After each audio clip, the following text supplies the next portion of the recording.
할렐루야. 우리 할렐루야 찬양대의 찬양과 또 신뢰악단의 연주 하나님께서 기쁘게 받으신 줄로 믿습니다. 오늘 말씀의 주제는 복음으로 세상에서 거룩한 소동을 일으키자라고 하는 주제의 말씀입니다. 사도 바울은 한 장소에서 오랫동안 머물면서 복음을 증거하기보다는 그저 한 달 미만으로 사역하고 자이든 타이든 다른 지역으로 옮겨가서 복음을 전하는 것이 일반적인 모습이었습니다. 나름 오랫동안 머물면서 복음을 전한 곳이 고린도입니다. 고린도에서 2차 전도여행 때 1년 반 동안 머물면서 전도했습니다. 그런데 오늘 말씀의 배경인 에베소에서는 무려 3년 동안이나 한 곳에 머물면서 복음을 전했습니다. 그 증거로 바울은 이 에베소 교회 장로들에게 이런 말을 한 바가 있습니다. 20장 31절입니다. 일깨어 내가 3년이나 밤낮 쉬지 않고 눈물로 각 사람을 훈계하던 것을 기억하라 그랬어요.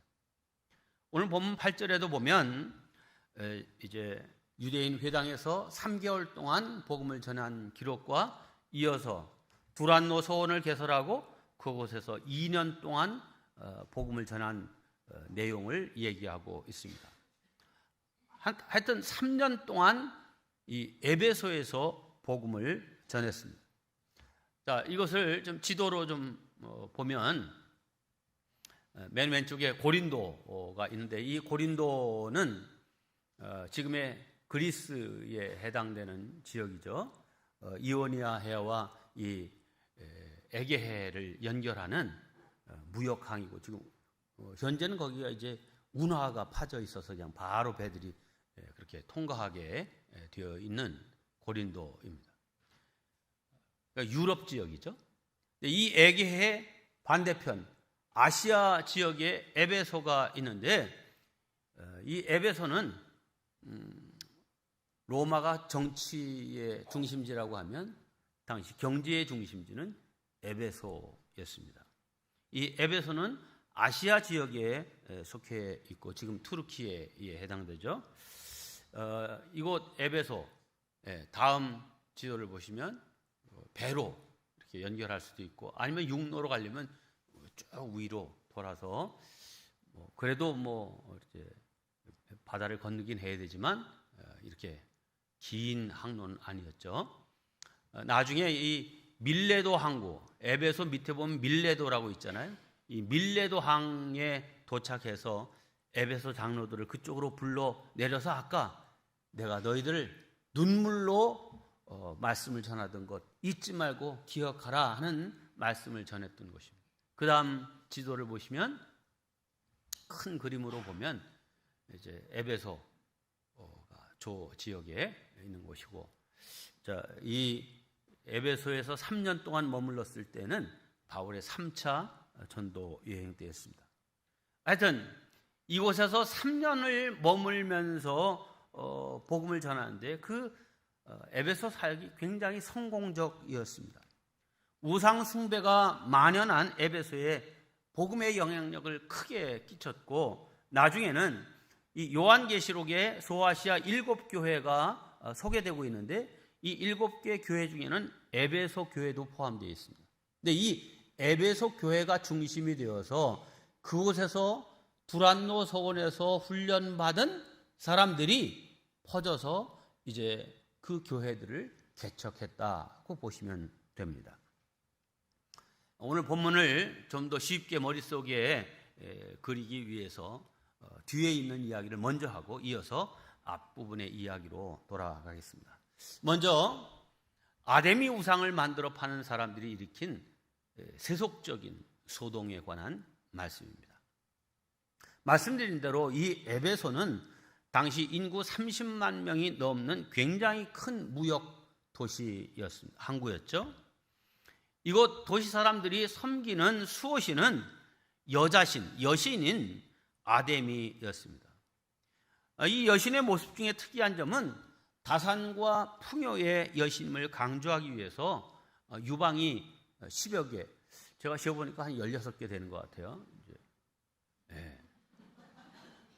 자, 그런데 이 아데미 여신이 당시 사람들에게 얼마나 큰 영향을 끼쳤던지 집집마다 이 여신상을 갖고 있지 않은 집이 없었어요. 흉상이 됐든 서 있는 입상이 되었든 다 가지고 있었고, 그뿐만 아니라 이 여신상을 모시는 아데미 신전은 뭐 지금까지 세계 불가사의라고 하는 건축물들이 있잖아요. 그 중에 하나입니다. 건축물을 보면 이게 아데미 신전의 상상도인데 가로 세로가 70m, 130m. 굉장히 크죠? 우리 교회 건물이 이게 30m도 안 돼요. 그런데 130m, 70m. 그리고 저 기둥이 높이가 한 20m. 기둥들은 다 지금도 그때 썼던 기둥들이 지금도 있습니다. 기둥은 높이가 20m 정도 되는 기둥이 100개 넘게 저 건물을 바치고 있고, 얼마 전에 투르키에서 이 건물을 복원한 사진도 있습니다. 네, 저렇게 복원을 했어요. 자, 네, 그 당시 이 에베소와 이 아시아 지역 모든 사람들에게 이 아데미 신은 엄청난 영향력을 끼치고 있었습니다. 지금도 터키에 가시면 이 에베소를 꼭 들르게 되는데, 에베소에 가면 아주 유방에서 물이 분수처럼 이렇게 나오는 그런 이제 여신상이 있어서 눈길을 끌게 됩니다. 네, 저런 모습이에요. 이것은 마치 어머니가 어린 자녀들에게 생명의 젖을 먹여 기르듯이 아데미 여신이 자기들에게 풍요와 다산의 복을 가져다 준다는 것을 믿었던 것입니다. 이 여신을 이 투르키예 쪽에서는 아데미라고 불렀지만 로마 지역에서는 다이애나라고 이제 불렸던 여신입니다. 그래서 이 아데미는 풍요의 신, 다산의 신 또는 모든 신들의 어머니, 그래서 어미모자를 써서 모신이라 이렇게 불리우기도 했습니다. 이 에베소 사람들은 5월 한 달을 이 아데미 여신을 기리고 축제를 벌이는 그런 절기로 보냈는데, 소위 메이퀸 그런 얘기죠. 5월의 여왕 할 때 이 메이퀸의 사람이 누구냐? 이 아데미입니다. 이 5월이 되면 세계 곳곳에서 많은 관광객들이 이 에베소로 몰려와서 이 축제를 즐깁니다. 경제의 중심지였고, 가면 번화한 도시가 있고, 그때 장서가 한 3만 권을 가지고 있는 도서관이 있었는데, 지금도 그 도서관의 건물이 일부 남아 있습니다. 그러니까 이 5월 달이 되면 이 에베소 사람들은 참 큰 대목입니다. 장사하는 사람들, 음식점, 숙박업소 모든 것이 아주 호황을 누리는 그런 때죠. 자, 그런데 바울이 이 에베소에 정착해서 3년 동안 복음을 증거하는 동안에 복음의 영향력이 점점 커지면서 상황이 달라졌습니다. 너희들이 섬기고 가지고 있는 사람의 손으로 만든 우상은 결코 우리의 신이 될 수 없다.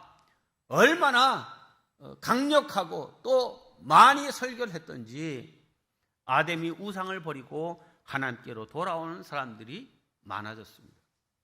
그러자 위기감을 느끼게 된 사람이 있었습니다.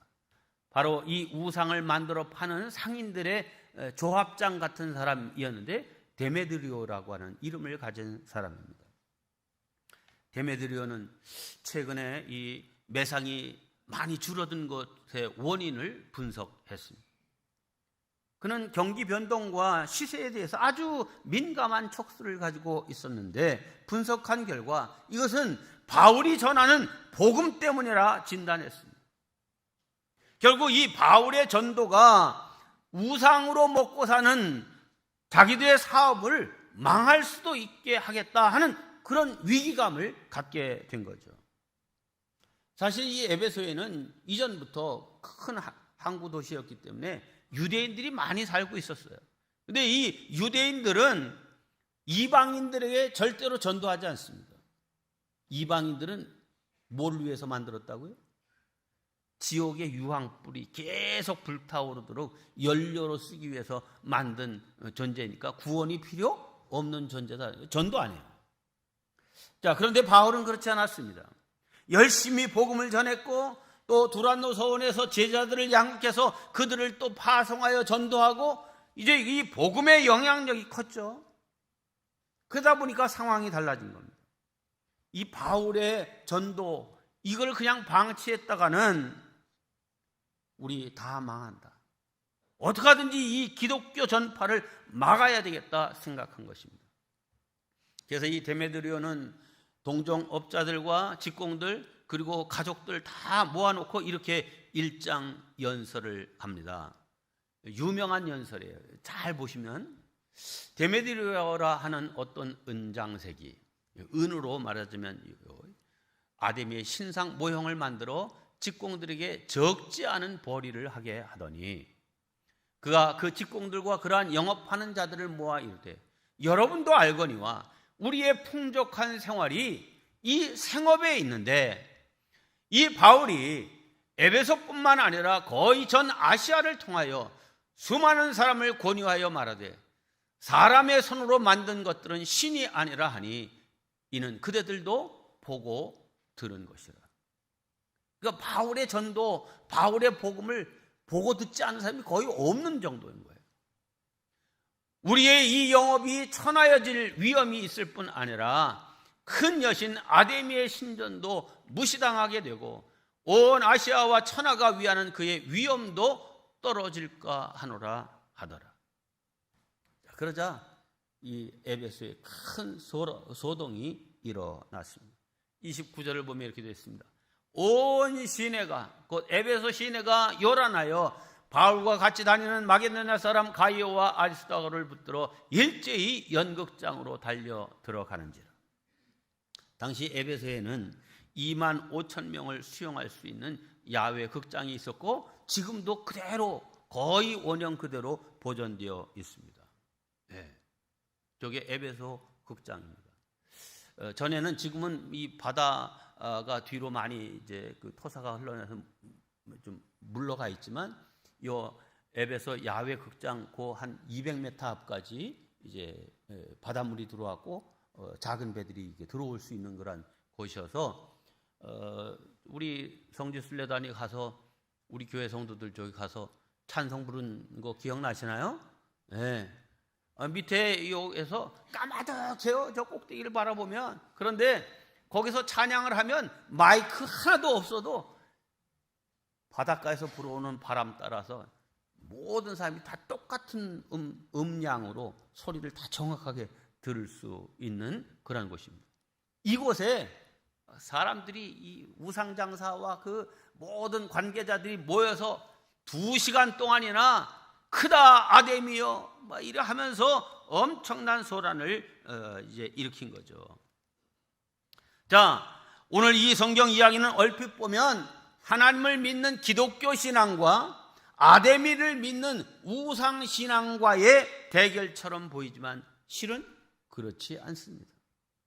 소동을 일으킨 사람들은 아데미 신전과 아데미 상의 위험이 떨어지는 것을 걱정하는 것이 아니라 자신들의 매출이 떨어져서 경제적인 이익이 줄어드는 것에 격분해서 이런 소동을 벌이고 있는 것입니다.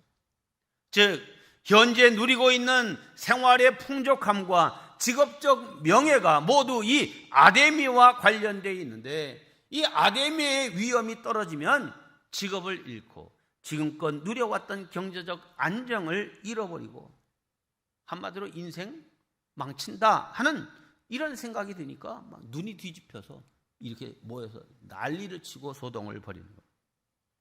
그러니까 아데미를 신으로 믿느냐 안 믿느냐 하는 종교적인 문제가 아닌 겁니다. 데메드리오의 연설을 통해서 내 삶에 손해가 생기고 내 명예가 실추된다는 것을 인지하게 된 청중들은 격렬한 반응으로 이제 크다 에베소의 아데미여, 분이 가득해서 난리치자. 로마 군인들이 결국은 이제 흩어서 이들을 이제 그 소동을 끝나게 했습니다. 결국 이들이 표면적으로 섬기는 것은 아데미 여신인 것 같지만 사실은 돈과 자기 쾌락이라고 하는 우상을 섬겼던 것입니다. 우상 숭배는 근본적으로 자기 숭배입니다. 자기 행복과 자기 영광에 탐닉하는 탐심이 곧 우상 숭배입니다. 골로새서 3장 5절입니다. 땅에 있는 지체를 죽이라. 곧 음란과 부정과 사욕과 악한 정욕과 탐심이니 탐심은 우상 숭배니라. 우리 크리스찬의 그 영성에 독보적인 영향을 끼친 리처드 포스터 목사님이 벌써 35년 전에 쓴 책이 있습니다. 돈, 섹스, 권력이라고 하는 제목의 책입니다. 그리고 비교적 근자인 2017년에는 우리 개신교 이제 목사님들 가운데 아주 큰 인기와 지지를 얻고 있는 존 파이퍼 목사님이 거의 같은 제목의 책을 또 새롭게 냈습니다. 이 책의 내용을 요약하면 이겁니다. 인간의 모든 죄의 영역을 살펴보면 세 가지 영역으로부터 출발한다는 거예요. 책 제목대로 돈, 섹스, 권력. 이 세 가지 줄기에서 각종 가지들이 막 뻗쳐나와서 큰 죄의 나무를 이룬다 하는 것입니다. 아주 오래전에 나온 책임에도 불구하고 재판되어 나오고 또 같은 제목으로 또 다른 책이 계속해서 나오는 것은 그 책의 내용이 공감되기 때문이고 또 거기서 얻는 지혜가 크기 때문입니다. 네, 사람들은 세상을 살아가면서 계속해서 돈과 쾌락과 권력욕에 유혹받아 그걸 대항해서 싸우기도 하고 넘어지기도 하면서 인생 전쟁을 벌이고 있습니다. 그러면 이 돈, 섹스, 권력 이 세 가지 중에 가장 강력한 힘은 무엇일까요? 사람 따라, 나이 따라, 여건 따라 다 다르겠지만 점점 더 세상은 이 돈의 힘이 세지는 것 같습니다. 우리 성도들은 이 세 가지 영역 중 나는 그러면 이 세 가지 영역 중에 가장 약한 부분이 어디인가 이걸 스스로에게 질문해 보는 것 이거 자체로도 우리는 그 미혹에 넘어가지 않을 수 있는 방패를 하나 갖게 되는 것입니다. 오늘날 우리는 자본주의 사회 속에 살아가고 있습니다. 모든 것이 다 돈으로 연결되는 세상이죠. 무엇을 하든지 돈을 벌기 위해서이고 돈이면 뭐든지 해결되는 세상에 우리가 살고 있습니다. 신문이나 방송, 스포츠, 오락, 여행 그 어느 것 하나 상술과 연결되지 않은 것이 없습니다. 문제는 종교에도 이런 상술이 들어있다는 것입니다. 많은 거짓 종교들이 신을 빙자해서 복을 받게 해준다는 유혹으로 돈을 챙기고 있습니다. 중세시대에 타락한 교회는 면죄부를 팔기도 했고 신부의 직을 돈을 받고 팔기도 했습니다. 그들의 눈에는 하나님도 진리도 보이지 않고 오직 돈에만 눈이 어두웠던 것입니다. 요즘 이단들을 보면 돈이 엄청 많습니다. 재산이 많아요. 요즘 여러분들 주변에 이렇게 다니다 보면 하나님의 교회, 특별히 이 하나님의 교회들이요 아주 뭐 대단한 호화로운 건물들을 또 하고 하나님의 교회에 딱 이렇게 붙여놔요. 저게 분명히 교회였다는데 오늘날 보니까 이 하나님의 교회가 인수해가지고 십자가는 다 치우고 이렇게 된 거예요. 종교를 이용해서 돈벌이를 하고 돈을 착취하기 때문에 그런 일을 할 수 있는 거죠. 그런데 그 이면에는 돈을 좋아하는 사람들의 헛된 그 마음을 이용해서 여기 오면 복 받는다 하고서 실상은 돈을 다 빼앗기는 것입니다. 물론 행복을 누리는 것은 우리 기독교인에게도 대단히 중요한 일입니다. 소득과 명예도 중요합니다. 하지만 하나님의 영광보다 더 중요할 수는 없습니다. 하나님의 나라를 드러내고 확장하기 위해서라면 기꺼이 손해도 볼 줄 알고 헌신할 줄도 알아야 참 성도인 것입니다. 만일 우리가 기독교 신앙을 가진 것이 단지 자기 행복과 풍요를 구하기 위한 방편이라면 우상 숭배자들의 마음가짐과 조금도 다를 바가 없는 것입니다. 그런 사람은 이 데메드리오 같은 선동자가 나타나면 쉽게 넘어가게 될 것입니다. 사랑하는 성도 여러분, 자기 영광과 자기 행복에 대한 희생을 각오하지 않는 기독교 신앙은 결코 성경적이지 않음을 깨닫고 믿는 그런 성도들 되시기를 주님의 이름으로 축원합니다. 두 번째, 복음으로 인한 거룩한 소동이 이 에베소에서 일어났습니다. 오늘 성경은 사도 바울의 이 에베소 사역을 한 절로 요약하고 있습니다. 20절입니다. 이처럼 주의 말씀이 힘이 있어 흥왕하여 세력을 얻으니라. 여기 바울의 전도임에도 주의 말씀, 바울의 말이 힘이 있어 이렇게 얘기하지 않고 주의 말씀이 힘이 있어 이렇게 한 것은 하나님의 말씀만이 살아있고 활력이 있어 혼과 영을 찔러 쪼개고 새롭게 할 수 있기 때문입니다. 네, 바울은 두란노 서원을 세우고 날마다 하나님의 말씀을 강론하고 무려 2년 동안 이 일을 계속하니 에베소뿐만 아니라 아시아에 있는 유대인과 헬라인들까지 주의 말씀을 듣고 따르게 되었습니다. 여기에 대해서 하나님께서는 바울에게 귀신을 쫓아내는 축사의 능력과 병자를 치료하는 신유의 능력까지 주셨습니다. 오늘 11절 12절 말씀입니다. 하나님이 바울의 손으로 놀라운 능력을 행하게 하시니 심지어 사람들이 바울의 몸에서 손수건이나 앞치마를 가져다가 병든 사람에게 얹으면 그 병이 떠나고 악귀도 나가더라. 병이 떠나는 것, 신유, 악귀도 나가더라. 축사의 은사를 하나님께서 주셨다 이 말이죠. 그 결과 이 에베소 전역이 바울이 전파하는 말씀과 행하는 능력으로 말미암아 난리가 났습니다. 큰 소동이 일어난 거죠. 거룩한 소동입니다. 수많은 사람들이 자복하고 회개하며 주께로 돌아왔습니다. 오늘 17절 18절입니다. 주 예수의 이름을 높이고 믿은 사람들이 많이 와서 자복하여 행한 일을 알리며, 네, 예수님의 이름을 높이고 아데미를 섬기던 그런 사람들이 예수를 믿고 하나님을 믿고 와서 자복하고 회개하고 자기들이 행한 일을 말하는데 어떤 일도 있었느냐? 깜짝 놀랄 일도 일어났어요. 이 회개하고 돌아온 사람들 중에는 어떤 일을 하고 왔냐? 마술하던 사람들이 있었는데 마술하던 사람들이 자기가 마술을 하기 위해서 그 마술을 배우는 책도 마술에 필요한 그런 이 서적들을 다 불에 싹 다 태워버리고 하나님께로 돌아온 사람들이 있습니다. 19절입니다. 또 마술을 행하던 많은 사람이 그 책을 모아가지고 와서 모든 사람 앞에서 불사르니 그 책값을 계산한 즉 은 5만이나 되더라. 많은 사람들 앞에서 마술책을 불태워버렸어요. 이것은 더 이상 나는 마술로 사람을 미혹하거나 돈벌이로 수단으로 삼지 않겠다라고 하는 고백이죠.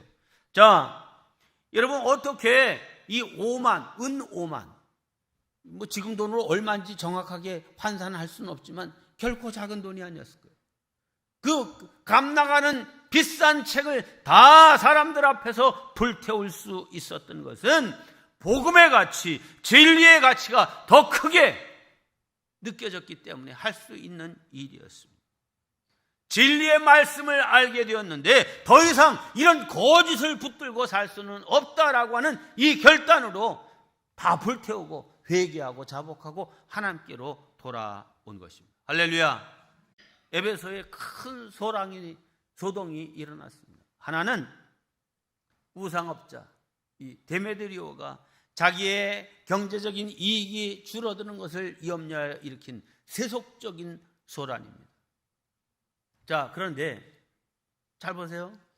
지금 바울의 복음을 듣고 반응이 두 가지로 나왔어요. 여기 마술을 하던 사람들은 자기들의 이게 영업 아니에요? 그 도구고 수단이었던 이 마술책을 다 5만이나 되는 그런 값나가는 책인데 다 불태우고 하나님께로 회개하고 돌아오는 사람이 있는가 하면 데메드리오처럼 자기들의 세력들을 귀합해서 바울을 쫓아내려고 말씀을 거부하고 진리를 거부하고 뭐 진리 이런 건 필요 없다, 돈이면 다 된다 라고 하는 이런 마음으로 소동을 일으키는 그런 사람들이 있었던 거죠. 여러분, 데메드리오나 이 사람들도 실은 이 마술사와 같이 그 복음을 듣고 같은 동네 사람들 아니에요. 그러니 그들도 회개하고 돌아올 수 있는 기회가 있었지만 그들은 진리를 거부한 사람들이 되었고 멸망의 사람들이 되고 말았습니다. 다른 하나는 바울 사도가 전한 복음으로 일으킨 거룩한 소동입니다. 그렇습니다. 복음이 들어가면 이 복음은 누룩과 같다 그랬어요. 그래서 이 누룩이 들어가면 부풀게 돼 있잖아요. 막 이게 큰 소동을 일으키는 거죠. 요즘은 참 빵 쪄먹는 일도 없는데 옛날에는 참 어렸을 때 빵 많이 쪄먹었어요. 반죽을 해가지고선 아랫목에다 탁 해가지고 입을 탁 뒤집어 씌워 놓으면은 요만한 양 이 밀가루 부풀러 오르면 거기에다가 흑설탕 탁 해가지고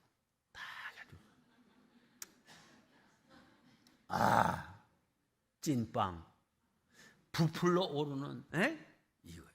여러분, 내가 내 속에 복음의 이 효소 이게 딱 들어오면 내 심령이 부글부글 끓어올라야 되고 이 영향력이 온 가족에게 미치고 내 주변의 사람들, 직장에 또 우리가 살고 있는 이 도시를 부글부글 끓어오르게 하고 소란을 일으켜야 정상입니다. 할렐루야.